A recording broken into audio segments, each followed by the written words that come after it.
Actually গতকালকে রাত্রিবেলায় 7টা সাড়ে 7টা নাগাদ আরকেপুর থানায় একটা খবর আসে যে বন্দুয়ার এলাকায় কিছু লোক মানে যারা ড্রাগসের সঙ্গে জড়িত তারা এখানে একাঠা হচ্ছে এবং ডিস্ট্রিবিউশন করার জন্য এখানে আসছে। এই খবর পাওয়ার পর থানার ওসি এবং তার স্টাফদের নিয়ে এখানে যায়।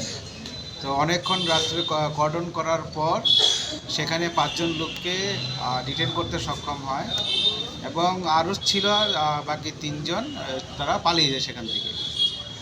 তো ওইখানে সার্চ করার পর একটা বাড়িতে সার্চ করার পর এখানে 275 লুজ বাইলস অফ হিরোইন সেখান থেকে রিকভারি হয় এবং সঙ্গে একটা ওয়াগনার গাড়ি আর 5টা অ্যান্ড্রয়েড মোবাইল এগুলি তাদের কাছ থেকে বরামদ হয়।